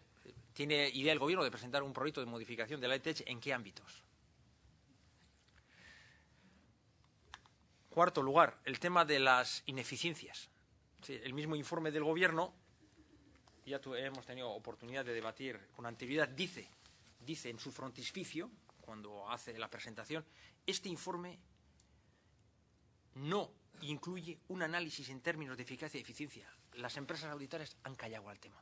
Si no incluye un análisis de eficacia y eficiencia, según con qué parámetros, con los establecidos en la legislación económica de este país, ¿para qué hay un capítulo de ineficiencias? Dice, y vamos a definir ineficiencia. ¿Y qué es ineficiencia? Concurrencia competencial. ¿Y dónde está la concurrencia competencial? En el bloque de la constitucionalidad. ¿Y qué es el bloque de la constitucionalidad? La Constitución y los estatutos de autonomía. Vamos a ser serios. Hemos hecho una reflexión seria al Gobierno en el debate anterior de abordar, acuñando conceptos y pactando reglas y contrastando metodologías. Es decir, vamos a ver qué es duplicidad, qué es ineficiencia. Porque si el mismo Gobierno nos dice que este informe no incluye análisis de eficacia y eficiencia y al final aparece un capítulo de ineficiencias, entendido por ineficiencia, concurrencia competencial, una cosa que es perfectamente constitucional, No lo sé, esa es otra cuestión que ha quedado también pendiente de contestar en el tintero, como ha sido público y patente, ¿no?, que no se ha querido abordar. Y que es una de las grandes lagunas troncales que afectan al informe que hemos analizado en el debate anterior. El cuarto tema, señor consejero, que usted lo ha abordado también, el tema financiero. En el tema financiero nos preocupa, a usted le tiene que preocupar también, pero nosotros con carácter general también, pero a usted más, la relación financiera con el Estado, ¿cómo está? Los descuentos unilaterales. ¿Ha habido descuentos unilaterales últimamente? ¿Cómo está el ajuste a 31 de diciembre? Y sobre todo los habidos a finales de octubre. 375 millones. Eso tiene una enorme trascendencia, porque estamos jugando con el déficit no financiero del presupuesto del Gobierno vasco del 2011. ¿Qué va a ocurrir con ese descuento unilateral? Con ese cómputo que abarca, por un lado, los ajustes del IVA, el ajuste en impuestos especiales y la aplicación del índice de imputación. ¿Cómo está esa situación? Porque a esta Cámara le preocupa eso, pero a usted en especial, porque tiene que cerrar el ejercicio del 2011. Si el 15 de febrero, en la liquidación de los recursos que se realice en el Consejo Vasco de Finanzas, estamos con esta coyuntura, ¿cuál es el panorama que tenemos? Me gustaría que abordara esa cuestión que nos preocupa y a usted le tiene que preocupar mucho más y en general a todos, porque un descuento unilateral hecho por el Gobierno central de esta envergadura nos trastoca completamente. Nosotros ya hemos cogido el compromiso de abonar, y usted lo sabe mejor que yo porque tiene más responsabilidades, la compensación correspondiente a la sentencia derivada del Tribunal Supremo del IVA de la comercialización de los vehículos Rover. Bien, tiene una relación, hemos cumplido, tenemos voluntad de cumplir, pero estos ajustes que está habiendo, ojo, ¿dónde está la salvaguarda del concierto económico? Porque la ley de concierto económico establecía los criterios de cómo se tenía que aplicar el índice de imputación y no se está respetando por parte del Estado, porque se han modificado los presupuestos del Estado en diferentes políticas públicas, pero más importante que eso, y usted lo sabe, es el modelo de financiación de las comunidades autónomas que ha conllevado el que se debe aplicar la ley de concierto económico, mejor dicho, la ley de cupo, con las salvaguardas que se pusieron. Y eso nos preocupa, porque esos descuentos unilaterales nos tocan a la línea frontal de los presupuestos de Euskadi. Ahí sí que le quería hacer también otra reflexión en el ámbito financiero. ¿En qué fase se encuentra la negociación del nuevo proyecto de ley de cupo y del nuevo proyecto de ley de aportaciones? ¿Qué contactos ha tenido con el Gobierno central, con la anterior ministra de Economía, con el actual ministro de Hacienda y las Administraciones Públicas? ¿Tiene pensada tener una reunión próximamente para estas dos cuestiones? Nueva ley de marco financiero y solventar estos ajustes unilaterales que nos hace el Estado y que tanto daño nos causan. Y que, desde nuestro punto de vista, quería también conocer su opinión si suponen una conculcación de lo establecido en la ley de cupo, de nuestras relaciones con el Estado, ¿no? Eso sí que me parece que es necesario. Y también quería hacerle referencia a la ley de aportaciones. Voy terminando. Gracias, señor presidente. A la ley de aportaciones. ¿En qué fase se encuentra en este momento la ley de aportaciones? ¿Qué previsiones tiene de poder disponer de una ley de aportaciones? ¿Y cree usted que se debe modificar? Porque lo ha dicho usted, es necesaria suficiencia financiera y hay administraciones públicas que necesitamos más recursos. ¿Cree usted que se debe modificar la ley de aportaciones reduciendo el coeficiente vertical o ampliándolo? ¿La financiación al Gobierno vasco debe ser ampliada o debe reducirse? ¿Cuál es el planteamiento que va a realizar el Gobierno? Es decir, ¿cuál es la posición de partida? Visto todo este análisis que usted ha realizado, bueno, puedo compartir, pero ¿cuál es la posición suya? Del Gobierno, porque aquí estamos debatiendo con el Gobierno. ¿Piensa usted que tiene que haber ese reajuste financiero visto el nivel competencial del artículo 22.2 de la LTH o no? El reajuste financiero a favor del Gobierno, quiero decir, incrementando el coeficiente vertical, ¿o no? Entonces, es un tema nuclear. Hay algunos que piensan que se debe bajar el coeficiente vertical en 8 puntos. O menos, o en 5, pero hay que bajarlo. ¿Piensa el Gobierno que hay que incrementarlo? ¿Hay que mantenerlo como está? Es decir, este es un tema nuclear en la parte financiera a la que usted se refería, ¿no? Entonces, yo creo que estas son las cuestiones que nosotros le queríamos plantear. Y una última cuestión también relativa al tema que usted ha planteado de que el modelo de la LTH no le parece en sí, por per se y ex lege, sea eficiente o ineficiente, sino que depende del modelo de funcionamiento. ¿Cree usted que se ha funcionado bien en este país a través de acuerdos interinstitucionales? Tenemos Consejo Vasco de Empleo, Consejo Vasco de Promoción Económica, la Comisión de Avales, la Comisión de Inversiones y Estrategias. Nosotros creemos que hay órganos de concertación interinstitucional económico-financieros importantes que funcionan relativamente bien. Es decir, quien no es competente en materia de garantías públicas, por ejemplo, hemos creado una comisión interinstitucional de avales. Y esto es hace cosa de 1 año y medio, en la que participa el Gobierno y las diputaciones. ¿Es eso ineficiencia? ¿Es duplicidad? Para nosotros no. Por eso sí que quería hacer una referencia a la valoración de este tipo de órganos interinstitucionales de promoción económica que tenemos, como le he indicado anteriormente, y que desde nuestro punto de vista son válidos perfectamente y que son operativos. Aunque no sea directamente una diputación, en una coyuntura competencialmente expresamente reconocida, el garante de una política de avales, ¿quién ha ido de coadyuvante al Gobierno mediante la asunción de responsabilidades en caso de impagos? Creo que están funcionando y merece, desde nuestro punto de vista, una valoración positiva, y me gustaría que el Gobierno también lo valorara positivamente. Nada más y muchas gracias. Gracias, señor Gatzagaetxebarria. Igual para la próxima intervención se ajusta usted al tiempo que tenemos establecido. Vale, sin más, para contestarle... ¿Diga? Ya puede perdonar, yo estaba preguntándole, no estaba mirando. Me hacía referencia a la existencia de diferentes órganos interinstitucionales constituidos en materia de promoción económica y financiera.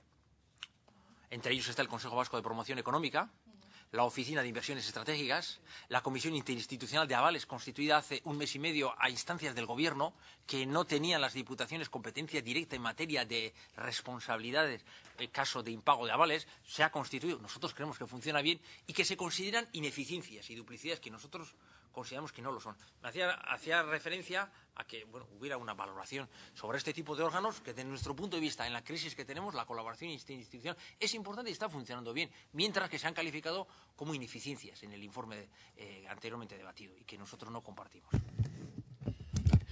Gracias. De todas formas, señor Gatzagaetxebarria, el respeto es para los demás grupos. El Gobierno usted le puede estar hablando más o menos, pero el resto de grupos son los que hemos pactado y nos hemos puesto de acuerdo en un tiempo de intervención. Y a eso es lo que me refería cuando le decía que se ajustara usted a respetar ese acuerdo de los demás grupos. Bien. Bien, y para contestarle a usted y a los demás grupos tiene la palabra el señor consejero. Gracias, presidente. Una pregunta de orden. ¿Va a haber turno de contrarréplica o acaba aquí? Vale, entonces para acabarlo ya. Voy a contestar uno a uno y por orden. En primer lugar, la pregunta del señor Arana.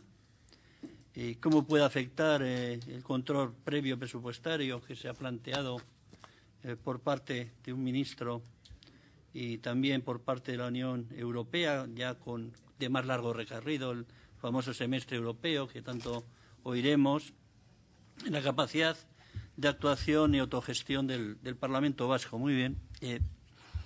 Primero, parece que hay Consejo de Política Fiscal y Financiera la semana que viene. En principio está fijado para el martes. No sabemos si a última hora pues se va a atrasar, pero ahí está el tema, y ahí nos avanzarán algo más, porque curiosamente el ministro que ha avanzado esta ley de control presupuestario no es el ministro competente en el ramo. Lo avanzó en una entrevista, creo que en Londres, o un periódico británico, el ministro de Economía, y el competente en el ramo, hasta donde yo sé, es el de Hacienda. Y por lo tanto no sabemos muy bien qué hay dentro de eso. A nivel conceptual, podríamos pensar que es una traslación de dos cosas. La primera, el marco europeo, o lo que es el semestre europeo en cuanto a lo que son las medidas que se tienen que hacer o realizar a lo largo del primer semestre del año en cumplimiento de las normativas europeas en la materia. cómo eso culmina en un techo de gasto que habría que cumplir. Y en la segunda etapa sería la traslación de lo que puede ser la reforma constitucional en la materia, pero no sabemos mucho más. Nosotros como Gobierno, creo que ya lo hemos dicho varias veces, no estamos de acuerdo con que haya un control de lo que es el presupuesto público. Probablemente ese tipo de control vendrá mucho más determinado por lo que está ocurriendo ahora, que es que sí estamos todos limitados por una senda de déficit que nos viene determinada por los pactos de estabilidad y crecimiento. Y eso ya está. Y se está cumpliendo o no a nivel europeo. El elemento básico que hay es cuáles son los mecanismos que se va a dotar, de forma legal o no, en la Administración del Estado para que ese compromiso se cumpla. Esto viene muy determinado, como ustedes saben, por una desviación que se ha producido de 2,3 puntos de PIB en relación al déficit previsto, que era el 6%, de los que 1,5 corresponden a comunidades autónomas, cosa que es razonablemente explicable. Yo creo que ya luego incidiré un poquito más sobre ese tema, con lo cual, para contestar a su pregunta, veremos cuáles son las condiciones que se marcan. Probablemente se empiecen a señalar en el Consejo de Política Fiscal y Financiera de la semana que viene. Segundo, si ya tenemos un acuerdo pactado en general sobre los límites de déficit dentro de los pactos de reequilibrio y estabilidad presupuestaria, y eso ya estaba el esquema europeo dentro de lo que es el semestre europeo. Y ahora lo que tendremos que determinar es, que yo pienso que irá por ahí, no es tanto en qué me gasto yo, sino cuál es el techo de gasto que yo puedo tener. Si eso es así, pues igual no cambia mucho respecto a ahora. Si es más cosas, desde luego nosotros estaremos en frente de cualquier otra política. Señor Basabe,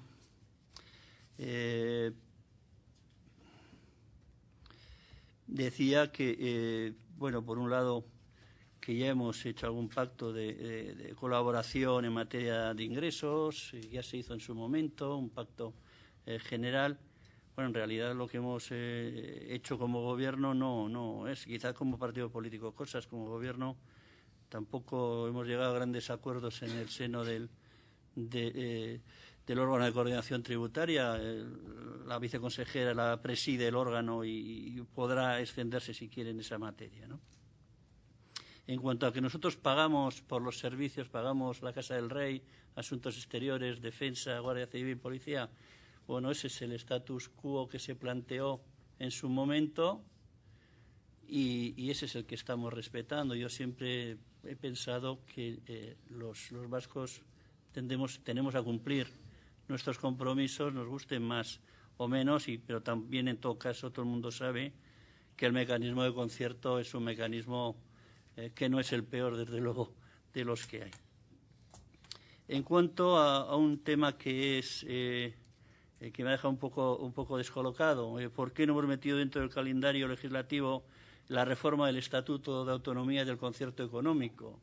Salvo que haya cambiado mucho la normativa, esto no corresponde al Parlamento Vasco, que yo recuerde, ¿no? Son normas de relación con la Administración General del Estado y, por lo tanto...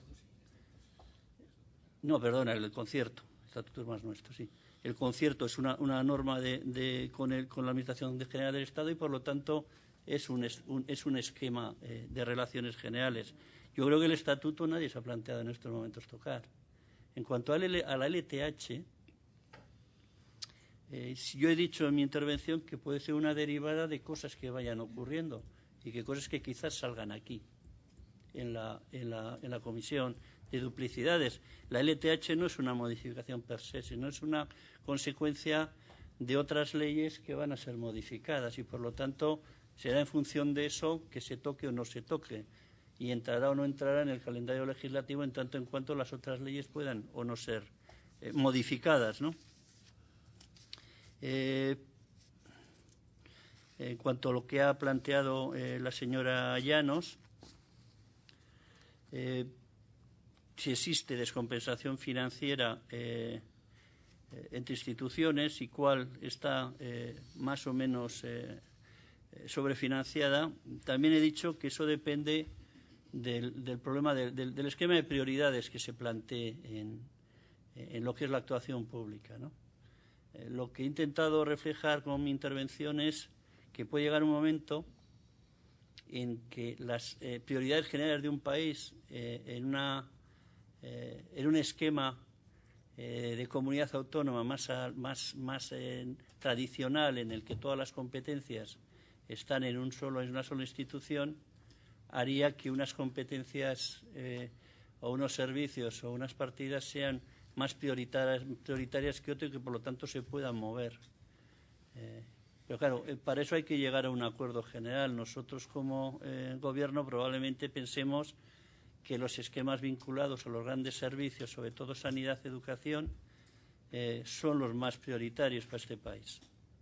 Y sin embargo, las instituciones forales pueden decir que, bueno, pues que una parte de sus competencias, entre la que está ni más ni menos que dependencia, son tanto o más prioritarias o tanto o más caras. Lo que yo he pretendido decir es que seguro que podría haber un esquema de descompensación ahí, pero también he dicho que en el momento en el que el presupuesto del Gobierno vasco es un presupuesto que tiene un componente mucho más social y con mucho mayor carga de compromiso, mucho más inercial, la dificultad para pararlo es mucho mayor que otra serie de compromisos públicos que están más vinculados a infraestructuras o otro tipo de programas y que, por lo tanto, es mucho más fácil pararlos. Y, por lo tanto, quizás, señora Llanos, no sería tan importante desde mi punto de vista plantear si es un 70-30 como ahora o un 72-28 o lo que sea, como que se pueda establecer un criterio sobre cuáles son las prioridades de este país y cómo se financian. En cuanto a las preguntas de la señora Madrigal, básicamente lo que entiendo que ha expresado es si es eficiente el circuito de generación de ingresos aquí.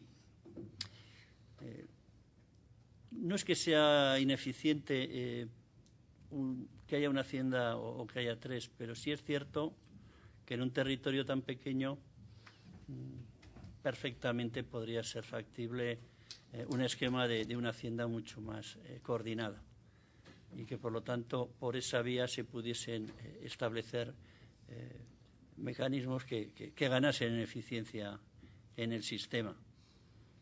Pero, bueno, el sistema es el que hay y, por lo tanto, a mí me interesaría en estos momentos mucho más, salvo que este Parlamento decida otra cosa, si es que puede decidirlo, que se establezcan mecanismos de coordinación mucho más importantes que los que hay. A mí básicamente lo que más me preocupa de todo este esquema es que por la vía de ingreso, por la vía tributaria, se puedan condicionar y se estén condicionando, como ocurre ahora, políticas públicas, desde mi perspectiva, fundamentales en este país.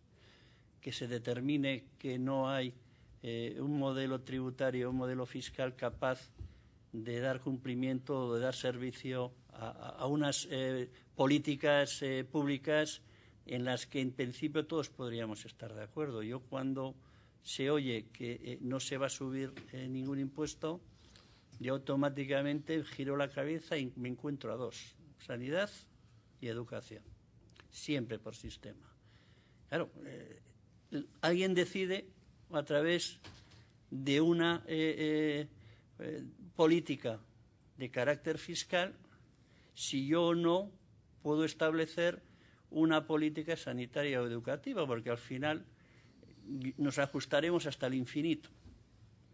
Pero al final, cuando hay un desajuste tan grande entre ingresos y gastos, el problema se va a generar en una infradotación de recursos para dar servicio a las prestaciones fundamentales del estado del bienestar, ¿no? Y eso es lo que a mí me preocupa. Si el Gobierno va a poder o no va a poder nunca establecer unos criterios de corresponsabilidad fiscal que le permitan, dentro de sus competencias, establecer mecanismos para obtener los recursos suficientes. Porque llegado a este punto, se podría dar el caso que las haciendas forales o las diputaciones forales decidan bajar a la mitad los impuestos. Porque igual, oye, pues no hacemos infraestructuras en 3 años. Me quito no sé qué parte del presupuesto y bajo los impuestos. ¿Y qué le pasa al Gobierno? ¿Qué capacidad tiene ahí? Tengo que empezar, uno quita una variante de un pueblo y el Gobierno quita ambulatorios o institutos. Ahí es a donde voy yo. 3 haciendas, que las haya. El problema es el otro. El problema es el de corresponsabilidad fiscal. El problema es cómo desde una institución te pueden acabar ahogando, porque es que no existe, que yo sepa, en Europa una cosa igual. No existe, que yo sepa. El sistema de comunidades autónomas de régimen común tiene una capacidad infinitamente superior que nosotros para establecer los mecanismos para recaudar más o menos o establecer sus políticas. Nosotros no tenemos ninguno. Y ese es el anacronismo que yo quería poner encima de la mesa. Por lo tanto, conectando con la otra pregunta, la de coordinación entre instituciones, hay muchos mecanismos de coordinación, pero yo creo que hay mecanismos legales que se pueden plantear para que estas posibilidades de coordinación sean mucho más efectivas que las que yo en estos momentos considero, porque mi sensación es que cuando se establece un modelo más o menos de ahogo presupuestario al Gobierno, pues al Gobierno pues le hace daño, pero al que le hace daño es a los ciudadanos, que son los que al final tendrán más problemas para que exista prestaciones de servicios. En cuanto a las preguntas del señor Gatzagaetxebarria, ya imaginaba que, aprovechando que la ría pasa por Zorrozaurre, me ha metido de todo, ¿no? ¿Va a entrar Euskadi en recesión? Estamos en un momento de desaceleración amplísimo. No me atrevería a decir si por encima o por debajo del cero en estos momentos. Sabemos que en la última parte del año la producción industrial no va bien. El último índice de producción industrial ha sido muy malo, muy malo. No los conocíamos desde el año 2009. Que se ha unido a un índice de producción industrial en octubre tampoco bueno. Sabemos que hay un cierre en seguridad social, en cotizaciones de seguridad social, que no es nada bueno, y por lo tanto eso nos da una idea de cómo está evolucionando la actividad, más otros datos, ¿no? Y por lo tanto el escenario en el que estamos ahora es un escenario de un ajuste alto. ¿Cuál es el escenario de cierre del año? Lo veremos dentro de un mes y pico, pero el que tenemos ahora, el escenario macro, que yo creo que Nico mañana presentamos, pues nos da una, igual lo tengo por aquí.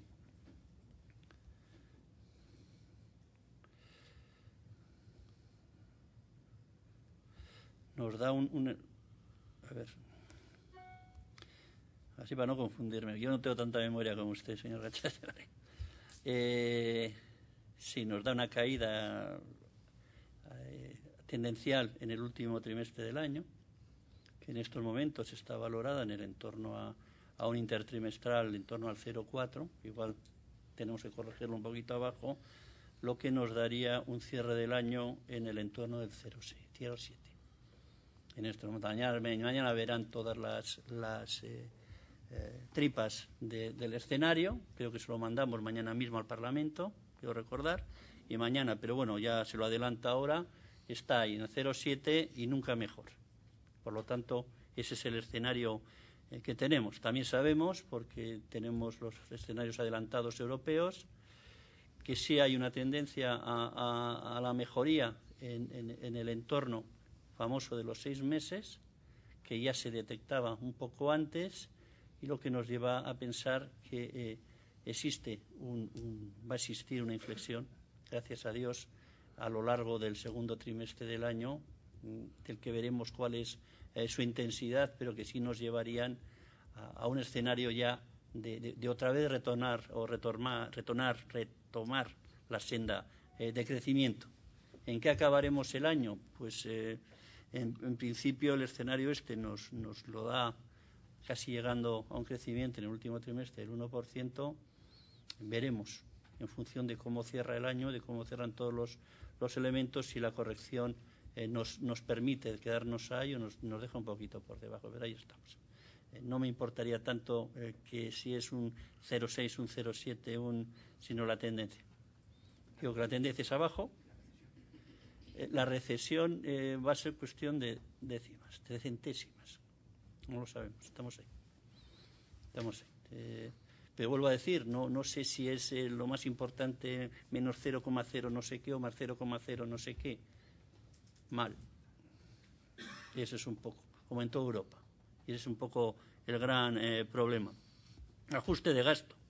Hombre, nunca en la historia el Gobierno se ha planteado el cierre de la contabilidad a 11 o 12, a 11 o a 12 de enero. Sabe usted que la contabilidad va corriendo y depende de muchas cosas que esta contabilidad la cerremos en un sitio o en otro. Pero no le voy a ocultar una cosa que usted ya sabe. Tal como ha ido el año, es impensable que cumplamos el déficit del 1,3. Eso es un tema clarísimo, ¿no? Y no básicamente por 3 elementos, puede que 4, ¿no? El primero es porque los escenarios de recaudación, al igual que ha ocurrido en otros lugares de España, pues no nos han ido bien.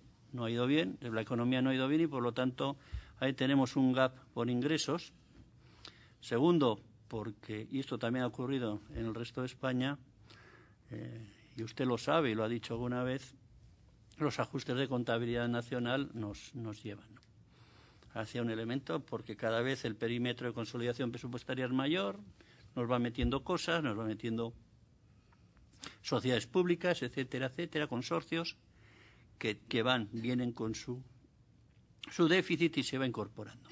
Es un déficit que es contable, que no significa mayor agujero entre ingresos y gastos, pero es déficit. Y el tercer elemento son las relaciones financieras con Madrid. Igual eso lo dejo para luego, pero evidentemente eso también nos está haciendo daño. La suma de estas 3 cosas nos hacen que tengamos un sobredéficit sobre el esperado alto y por lo tanto tengamos una corrección, pues, por decirlo de alguna forma, de nuestras previsiones de déficit, desgraciadamente al alza, como cualquier comunidad autónoma.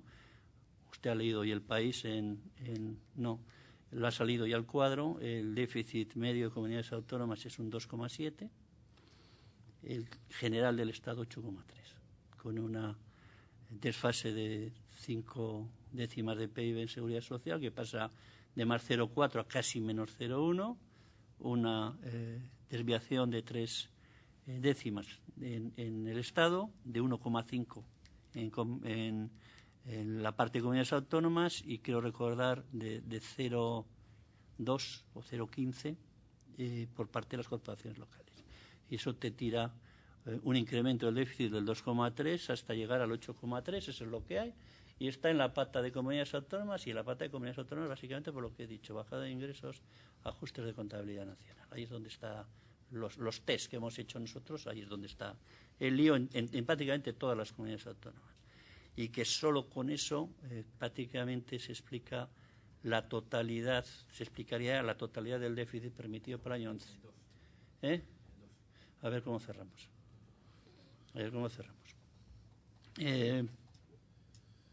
Hay que cambiar el LTH, creo que lo he contestado. Depende de los acuerdos que se lleguen, entre otras, en esta comisión, en las negociaciones que haya en la ley de aportaciones, en las negociaciones que hay en la ley municipal y, por lo tanto, si por esa vía hay un retoque que necesariamente se tiene que retocar porque se tiene que retocar el Consejo Vasco de Finanzas y puede que otras cosas. Por lo tanto, conceptualmente no es de calendario legislativo, sino de derivada de otras leyes, ¿no? En cuanto a ineficiencias o no ineficiencias, yo ya lo he dicho, quizás el informe pues plantea una de las partes de lo que es el modelo general y por lo tanto no recoge todas las riquezas que tiene el tema, ¿no? Pero yo sí creo que todavía podemos avanzar por ahí, podemos avanzar.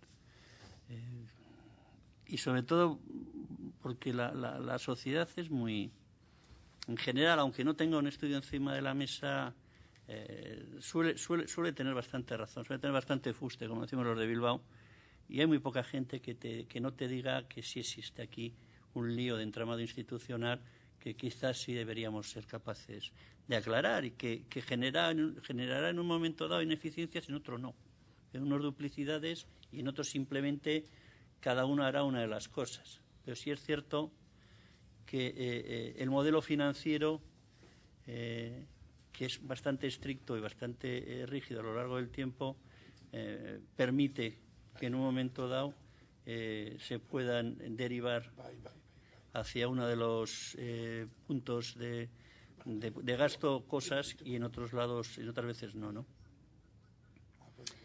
Relaciones financieras con el Estado, ajuste cupo. Bueno, el que más sabe es el director de cupo, que es el que sufre todo. ¿Qué pasó ahí? Creo que alguna vez lo hemos comentado, señor Gachaga-Echevarría, ¿no? A partir del mes de mayo fue, ¿no? En mayo Sí. En mayo es el plazo de... Dale al botón verde. Pues hay 3 plazos de cupo, son mayo... Métete al micrófono. Mayo, septiembre, diciembre. En mayo se paga el primer plazo del cupo provisional del año en curso y además la liquidación del año anterior. Entonces, hasta esa fecha, hasta mayo de 2011, pues nosotros estamos pagando lo que creemos que ha de pagarse, pero siempre en discrepancia con el cálculo que hace la Administración del Estado.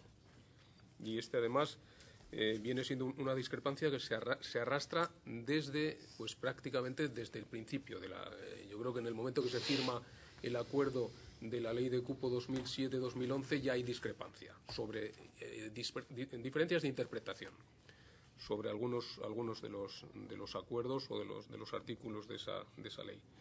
¿Qué sucede? Que hasta mayo de 2011 lo que sí se respetan son los flujos. Nosotros, el Gobierno paga lo que cree que debe pagar y, sin embargo, se nos anuncia permanentemente desde la Administración del Estado que ellos discrepan y que consideran que teníamos que haber pagado más. El cambio se produce en julio de 2011, cuando en el pago de los ajustes por IVA e impuestos especiales, estos se pagan en cuatro plazos a lo largo del año. Entonces, en el segundo plazo, la Administración del Estado no paga los ajustes y interpretamos que lo hace contra las diferencias en cupo y además una parte contra el tema de Robert, contra la sentencia de Robert. Esto se corrige o cambia en el plazo de septiembre de cupo porque cuando tiene que pagar el Gobierno vasco el cupo, pues paga en formalización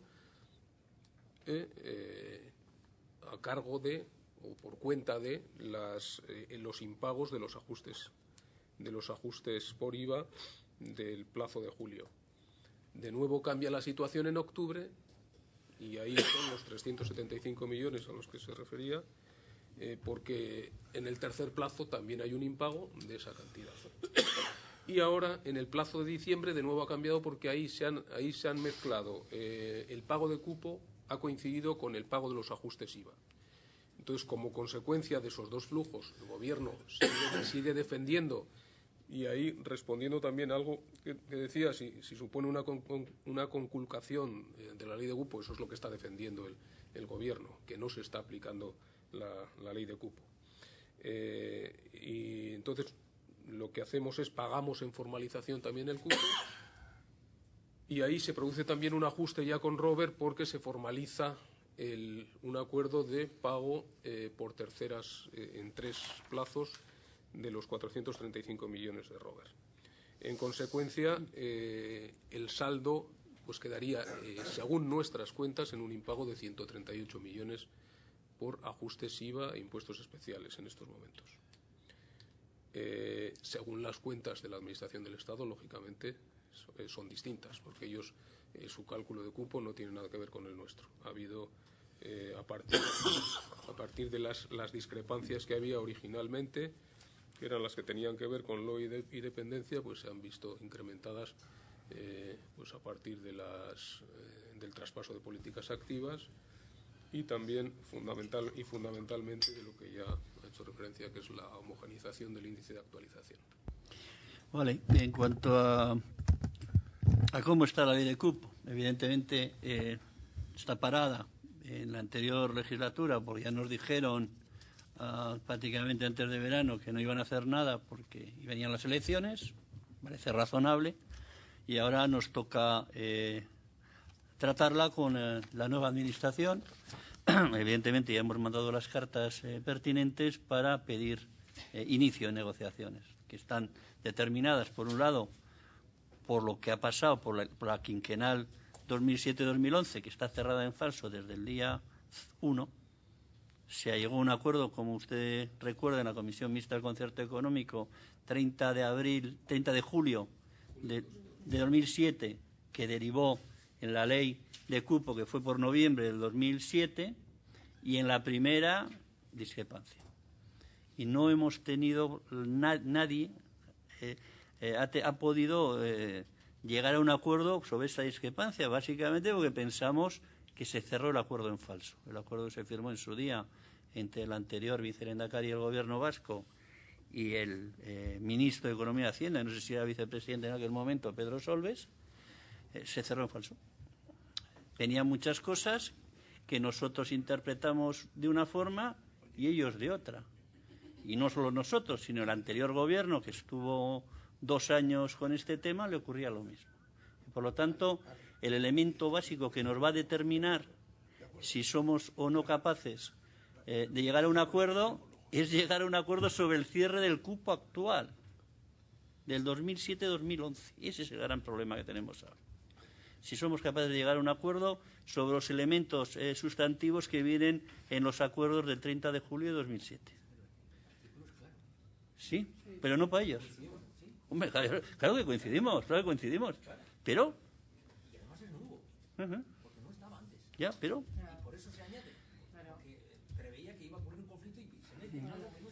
El director de cupo lleva siglos con este tema. Bien, en cuanto a la ley de aportaciones, ya nos hemos reunido con las diputaciones y se han iniciado ya los grupos de trabajo para determinar cómo va a hacerse el tema. Yo no sé si ahora, por falta de tiempo, pero está en ese nivel y vamos a ver cómo va evolucionando. La ley de aportaciones dependerá de 2 elementos básicos: cómo evoluciona la ley de cupo, pero también cómo evoluciona la ley municipal, porque las dos le influyen. Y esas dos que influyen, a su vez, influyen, sobre todo la ley municipal, influye en la ley de aportaciones y ambas en la ley municipal. Y para acabar, ¿se ha funcionado bien el modelo LTH? Hombre, el modelo LTH funciona, como he dicho antes, muy bien en términos de acuerdo. Muy bien.